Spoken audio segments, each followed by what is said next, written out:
అందరికీ నమస్కారం.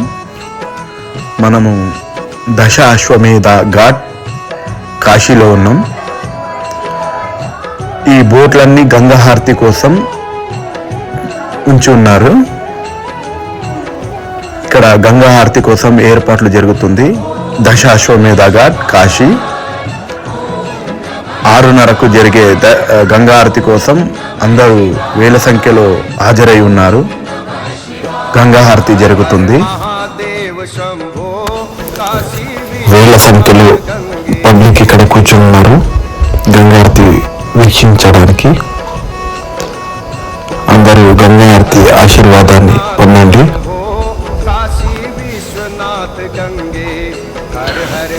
ఇక్కడ ప్రతిరోజు 6:30 నుండి గంగా హారతి జరుగుతుంది. దశాశ్వమేధ ఘాట్ అందరూ వీక్షించండి. काशी विश्वनाथ गंगे सदाशिव पार्वती संगे हर हर महादेव शंभो. కాశీలో గంగా హారతి ఒక ముఖ్యమైన ఘట్టం. దీన్ని చూడడానికి కూడా వేల సంఖ్యలో వస్తుంటారు. కాశీ వచ్చిన వాళ్ళు ఎవరు ఈ హారతిని మిస్ చేసుకోకూడదు. ఈ గంగా హారతి దశ అశ్వమేధ ఘాట్ 80 ఘాట్ దగ్గర జరుగుతుంది. దశాశ్వమేధ ఘాట్లో వేల సంఖ్యలో పబ్లిక్ ఉంటారు. नमो निरंजन निराकार साकार बने अर्धंगा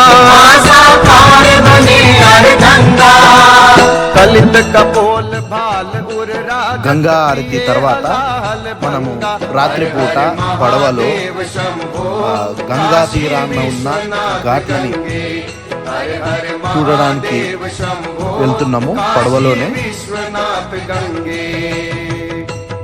రాత్రిపూట గంగా చాలా ప్రశాంతంగా అందంగా చుట్టూ ఘాట్లుల్లా చూడడానికి చాలా మంచిగా అనిపిస్తుంది.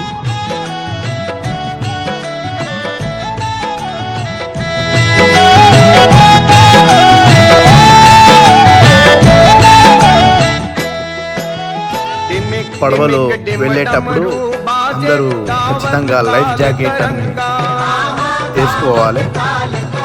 ఇక్కడ ఉన్న వాళ్ళందరూ లైఫ్ జాకెట్ వేసుకున్నారు. దశాశ్వమేధ ఘాట్ నుండి 80 ఘాట్ వరకు పడవ వెళ్తుంది. 80 ఘాట్ నుండి మళ్ళీ మణికర్ణికా ఘాట్ వరకు వీళ్ళు తీసుకొని వచ్చి మళ్ళా దశాశ్వమేధ ఘాట్ దగ్గర మనల్ని వదిలిపెడతారు.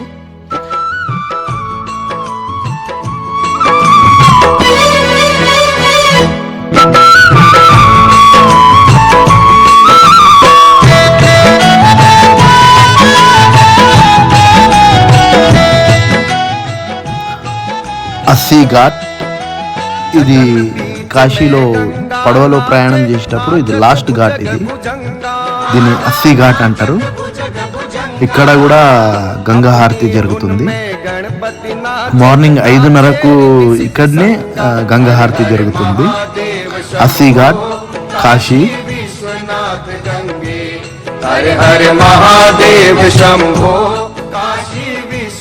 ఇక్కడ కనిపించేది హరిశ్చంద్ర ఘాట్. హరిశ్చంద్ర మహారాజు వైరాగ్యంతో వచ్చి ఇక్కడ వారణాసిలో శవాల కాపరిగా పనిచేశారు.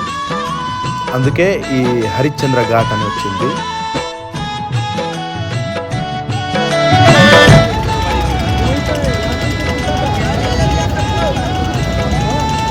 पार्वती जी का वो मणिका ये जो है ना डेड बॉडी चल रहा है उसी टेंपल की वजह से है ना इसका नाम मणिकर्णिका पड़ा.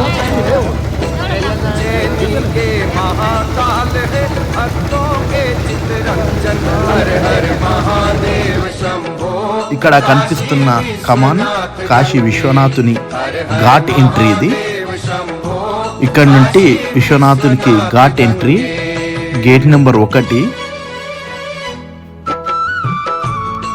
కాశీ విశ్వనాథునికి దర్శనంకి వెళ్ళే గేట్ నెంబర్ 1 ఇదే.